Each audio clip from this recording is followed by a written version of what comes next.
Le ministre égyptien du pétrole a annoncé la suspension de livraison mensuelle de pétrole par le géant pétrolier saoudien Aramco.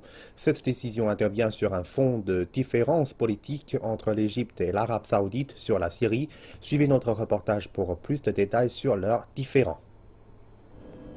L'Arabie saoudite est à mi-chemin d'un contrat de 5 ans pour fournir à l'Égypte 700 000 tonnes de pétrole pour le mois.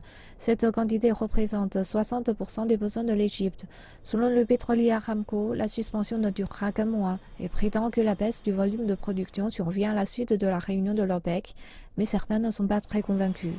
L'Égypte est un allié de la Russie et de l'Arabie saoudite, mais les deux nations soutiennent des factions opposées dans le conflit en Syrie, et l'Égypte, au milieu, tente de gérer ce délicat équilibre.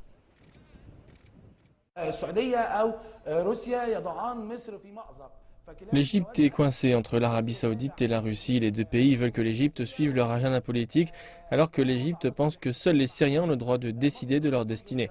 Cependant, l'Arabie saoudite veut renverser le gouvernement de Bachar al-Assad, tandis que la Russie veut le maintenir au pouvoir.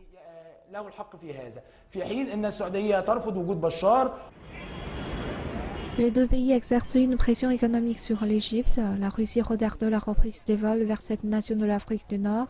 Il s'agit d'une interdiction qui a presque détruit l'industrie du tourisme dans le pays, tandis que l'Arabie saoudite représente un soutien financier important et risque de mettre fin à ses livraisons de pétrole.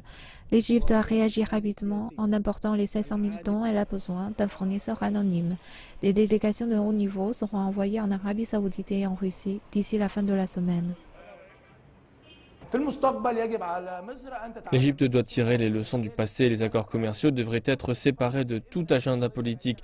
Oui, nous dépendons de la Russie pour le tourisme et de l'Arabie saoudite pour le pétrole, mais nous avons d'autres options. La Chine devrait être une option, ainsi que d'autres États asiatiques et même les pays européens qui adoptent une position politique neutre.